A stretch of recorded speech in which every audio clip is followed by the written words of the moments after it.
शुरुआत होती है दो लोगों को दिखाने से, जो एक ऐसी जगह पर कुछ ढूंढने आए थे जहाँ पर लोगों को आना मना था। ये जगह पूरी तरह से रेडियो एक्टिव थी, तो जाहिर है यहाँ खतरा था। हर तरफ खतरनाक शुआएं थी, मतलब रेडिएशन बहुत ज्यादा थी। तो इसलिए वो लोग रेडिएशन से बचने के लिए एक एक गोली खाते हैं, जिसके बाद वो आगे बढ़ते हैं इस पूरी जगह को चेक करने के लिए। अब हालांकि यहाँ आना मना था, लेकिन फिर भी वो इधर इसलिए आए थे क्योंकि उन्हें यहाँ ऐसी चीजें मिलने की उम्मीद थी जिनकी मदद से वो मशहूर हो सकते हैं, क्योंकि इंटरनेट वो बहुत ज्यादा इस्तेमाल करते थे और ऐसी खोज वो अक्सर करते रहते थे। कुछ देर यहाँ रुकने के बाद औरत को कुछ अजीब लगता है, इसीलिए वो अपने साथी को यहाँ से चलने का कहती है, लेकिन उसका साथी कहता है थोड़ी देर और रुक जाते हैं फिर चलेंगे। मगर तभी इन्हें यहाँ अजीब सी डरावनी सी किसी जानवर की आवाज आती है, जो सुनकर दोनों काफी डर जाते हैं, क्योंकि आज से पहले उन्होंने ऐसी भयानक आवाजें नहीं सुनी थी। इसलिए दोनों जल्द से जल्द यहाँ से निकलने का सोचते हैं। मगर उससे पहले यहाँ एक बहुत बड़ा क्रिएचर आ जाता है, जो दिखने में बिल्कुल किसी उड़ने वाले डायनासोर या ड्रैगन जैसा लग रहा था। इतना खौफनाक और बड़ा सा क्रिएचर अपने इतने पास देखकर दोनों की हालत खराब हो जाती है। फिर देखते ही देखते वो क्रिएचर अपने मुंह से आग निकालने लगता है और औरत के साथी को जलाकर मार देता है।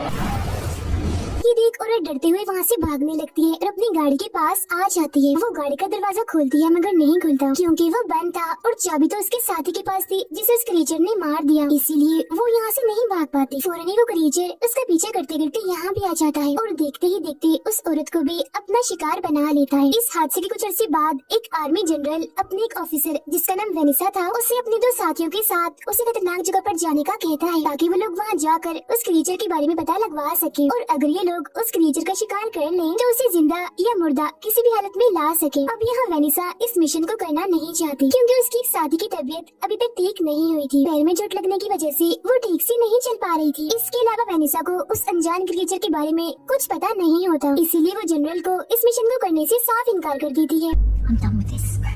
लेकिन फिर आखिरकार जनरल के बार बार कहने पर वो ये काम करने के लिए मान जाती है। इसीलिए वेनिसा अपने जख्मी साथी और दूसरे ऑफिसर के साथ उस जगह और क्रिएचर की जांच करने के लिए निकल जाती है। अब क्योंकि किसी को भी उस जगह और अनजान क्रिएचर के बारे में कुछ भी पता नहीं था, इसीलिए वहाँ जाने से पहले वो एक कपल से मिलते हैं, जो दोनों माउंटेन क्लाइंबर थे, इन्हीं पहाड़ों पर चढ़ने के माहिर। इन दोनों में हस्बैंड का नाम स्टुअर्ट था। इन्हें उस जगह के बारे में बहुत अच्छे से पता था। यहाँ पर स्टुअर्ट उन लोगों को बताता है कि पहले उस जगह पर बॉम्ब्स और हथियार वगैरह बनाए जाते थे, अब उस जगह को रेडियो एक्टिव के लिए इस्तेमाल किया जाता है। इसीलिए रेडिएशन फैलने की वजह से वहाँ जितने भी जानवर और परिंदे थे सब खत्म हो गए। ये बताने के बाद स्टुअर्ट उन लोगों को उस अनजान क्रिएचर की एक ड्राइंग दिखाता है, जो बिल्कुल एक ड्रैगन जैसा दिख रहा था, और बताता है कि सबूतों को सामने रखते हुए मैंने इस क्रिएचर की ड्राइंग बनाई।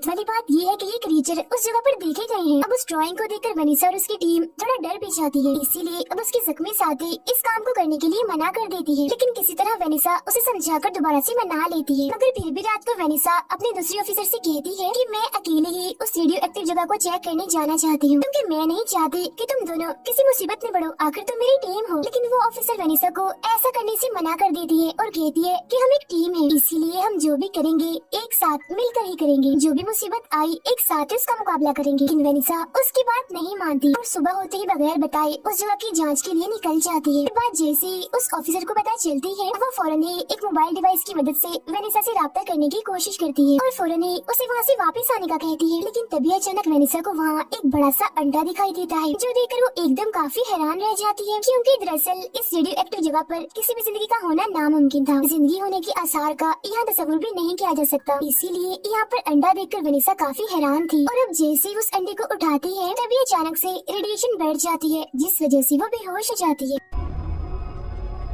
अब ऑफिसर को वेनिसा से बात करने की वजह से उसके बेहोश होने का पता चल जाता है, इसीलिए वो अपने जख्मी साथी और उस कपल इन्हें स्टुअर्ट और उसकी वाइफ को लेकर वेनिसा को ढूंढने के लिए निकल जाती है। फिर काफी ढूंढने पर आखिरकार उन्हें वेनिसा मिल जाती है, लेकिन बेहोशी की हालत में, जिसे देखकर वो फौरन उसके पास जाते हैं और उसे होश में लाते हैं। इसके बाद जब वो सब लोग यहाँ अंडा देखते हैं तो वो भी काफी हैरान रह जाते हैं। लेकिन तभी उन लोगों को यहाँ बहुत ही भयानक आवाज सुनाई देती है, जो सुनकर वो समझ जाते हैं कि ये आवाज जरूर उसी क्रिएचर की है। इसीलिए वो लोग सबूत के तौर पर उस अंडे को अपने साथ लेकर वापस आ जाते हैं। वापस आने के बाद सभी उस अंडे के बारे में बातें करने लगते हैं। दरअसल अब ये डर लग रहा होता है कि ये अंडा जिस भी क्रिएचर का होगा वो इसे लेने जरूर आएगा। अब देखते ही देखते रात हो जाती है और जब सब लोग सो रहे थे तो तभी अंडे में कोई हलचल होने लगती है, अंडा हिलने लगता है। दूसरे कमरे में ऑफिसर अपने घर वालों से बातें कर रही थी, मगर तभी उसे अजीब सी आवाज सुनाई देती है, जो सुनकर वो फौरन उस कमरे में आ जाती है जहाँ वो अंडा रखा हुआ था। उसे पता चलता है कि जो क्रिएचर इस अंडे में था वो अंडा तोड़कर यहाँ से भाग गया है। फिर वो ये बात बाकियों को भी बताती है, जिसके बाद पूरी ही टीम उस अंडे से निकले क्रिएचर को ढूंढने लगती है, लेकिन काफी ढूंढने के बाद भी वो नहीं मिलता। और फिर इसी दौरान वेनिसा को घर से बाहर एक सीटी मिलती है, जिसे वो अपने पास ही रख लेती है। फिर वेनिसा अपने जनरल को कॉल करके इस पूरे वाक़ये के बारे में बताती है, जो सुनकर वो कहता है चाहे कुछ भी हो जाए उस क्रिएचर का पता लगाओ और तुम्हें बगैर किसी सबूत के वापस नहीं आना। लेकिन अब यहाँ वेनिसा इस काम को करने से मना कर देती है, क्योंकि जख्मी साथी के साथ साथ दूसरे ऑफिसर की हालत भी खराब हो जाती है, क्योंकि वो रेडिएशन से बचने की दवाएं नहीं खा रही थी। और तो वेनिसा को यहाँ हर बार डरावनी सी आवाजें भी सुनाई देती है। मगर फिर जब ऑफिसर को ये बात पता चलती है कि वेनिसा मेरी वजह से, मेरी तबीयत की वजह से इस मिशन को करने से मना कर रही है, तो वो फौरन उसे ऐसा करने से रोकती है। वो फिर जनरल से खुद बात करती है और वादा करती है कि चाहे कुछ भी हो जाए हम ये काम जरूर करेंगे।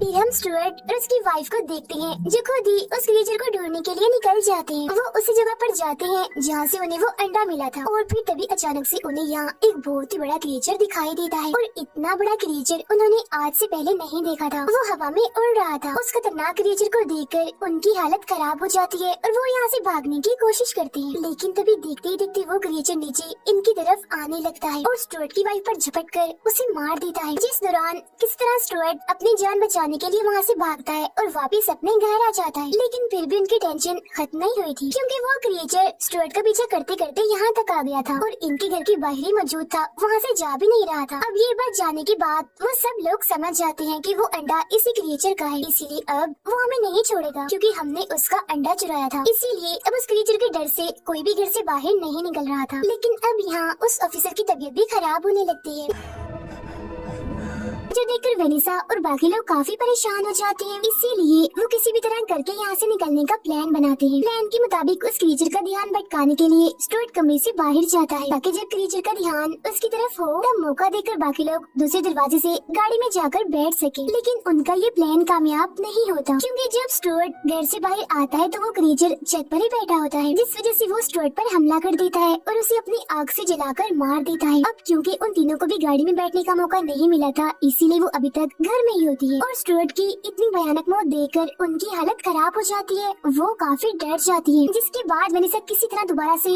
जनरल से राब्ता करने की कोशिश करती है और इस बार उसका राब्ता हो ही जाता है। वो जनरल को यहाँ के सूरत हाल के बारे में बता देती है और ये भी कि वो क्रिएचर हमारे घर के बाहर है, हम यहाँ पर फंस गए हैं। जो सुनकर जनरल उन्हें वहाँ रुकने और क्रिएचर पर नजर रखने का कहता है। और फिर कुछ वक्त के बाद जनरल खुद यहाँ पर आ जाता है और वेनिसा की तरफ अपनी गन करते हुए वो ये राज खोलता है कि ये कोई क्रिएचर नहीं बल्कि आर्मी का बहुत ही खतरनाक हथियार है, जिसे हम लोगों ने ही बनाया था। और इस तरह के सैकड़ों क्रिएचर इन्हीं हथियार यहाँ पर मौजूद हैं। जिस पर गुस्सा होते हुए वेनिसा कहती है कि अगर ये सब तुम लोगों ने ही बनाया था तो फिर हमें यहाँ क्यों भेजा कि हम उस क्रिएचर की जांच करें। जिस पर जनरल कहता है हम बस उस हथियार की ताकत को जानना चाहते हैं, हम बस जानना चाहते हैं कि हमारा ये हथियार तुम जैसे ट्रेन और बहादुर लोगों को भी हराएगा या फिर नहीं। हम तुम लोगों को बस इस हथियार को टेस्ट करने के लिए इस्तेमाल कर रहे हैं। अब इतना बड़ा और कड़वा सच जानकर वेनिसा और उसकी दोनों साथी काफी डर जाती है। अब यहाँ जनरल उन्हें बाहर जाने का कहता है ताकि वो उस क्रिएचर जैसे हथियार की ताकत देख सके। वो उनसे कहता है तुम्हारे पास बस 3 मिनट है अपनी जान बचाने के लिए, क्योंकि अगर तुम घर से बाहर गए तो शायद उस क्रिएचर से बच सकते हो, लेकिन अगर तुम घर के अंदर ही रहे तो मैं तुम्हें मार दूंगा। तब ये धमकी सुनकर ना चाहते हुए भी वेनिसा उन दोनों को लेकर घर से बाहर आ जाती है। फिर फौरन ही वो लोग गाड़ी की तरफ बढ़ती है, लेकिन जनरल ने गाड़ी का टायर पंचर कर दिया था, जो देखकर वेनिसा को बहुत गुस्सा आता है। मगर इन लोगों के पास ज्यादा वक्त नहीं था, इसीलिए वो फौरन ही जंगल की तरफ जाने लगती है। वो जंगल की तरफ इसलिए जा रहे थे क्योंकि जंगल में वो क्रिएचर अपने बड़े बड़े पंख की वजह से उड़ नहीं पाएगा। लेकिन रास्ते में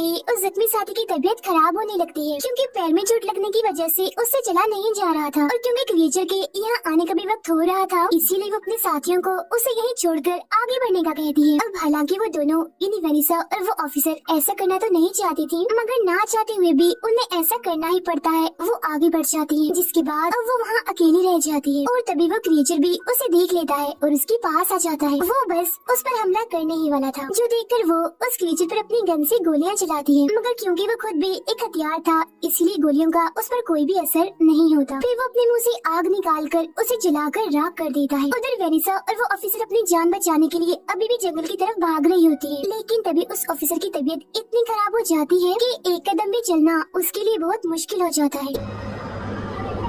इसी बीच वो क्रिएचर भी इनके बहुत ही पास आ जाता है। वो एकदम से ही उस ऑफिसर पर हमला करके उसे जान से मार डालता है और उसे खाने लगता है। ये देखकर वेनिसा उस पर गोलियों की बारिश कर देती है, मगर अब भी उस पर गोलियों का जरा भी असर नहीं होता। लेकिन तभी यहाँ जनरल भी आ जाता है और दोबारा से वेनिसा पर गन करते हुए कहता है कि अब तुम्हारे भी मरने का वक्त आ गया है। ये कहते ही जनरल अपने जेब से सीटी निकाल कर बचाने लगता है। सीटी के बचते ही वो क्रिएचर फौरन ही यहाँ पर आ जाता है, लेकिन वो हमला नहीं करता क्योंकि जनरल उसे कंट्रोल कर रहा था इस सीटी के जरिए। दरअसल ये सीटी एक डिवाइस की तरह काम करती थी इन क्रिएचर जैसे हथियारों को कंट्रोल करने के लिए। अब इस बात का पता लगता ही वेनिसा भी अपनी जेब से वैसी एक सीटी निकालती है और ये वही सीटी थी जो उसे घर के बाहर जमीन पर गिरी मिली थी। जिसके बाद अब वेनिसा सीटी बजाकर उस क्रिएचर को कंट्रोल करती है और उसे जनरल पर हमला करने का कहती है। तो वो क्रिएचर ऐसे करता है और जनरल को अपना शिकार बनाने के लिए आगे बढ़ता है। जो देख जनरल काफी डर जाता है, मगर वो कुछ नहीं कर पाता और देखते ही देखते वो जनरल का खेल भी खत्म कर देता है। इसी बीच मौके का फायदा उठाकर वेनिसा वहाँ से निकलकर रोड तक आ जाती है। यहाँ साइड में ही उसे एक गाड़ी खड़ी मिलती है जिसमें बैठकर वेनिसा शहर की तरफ निकल जाती है। उसके जाने के बाद हमें इस जगह का भयानक नजारा दिखाया जाता है और वो ये कि यहाँ पर वैसे खतरनाक क्रीचर जैसे हथियार उड़ रहे होते हैं, वो भी सैकड़ों की तादाद में। और इसी खतरनाक सीन को दिखाते हुए ही ये फिल्म यहीं पर खत्म हो जाती है।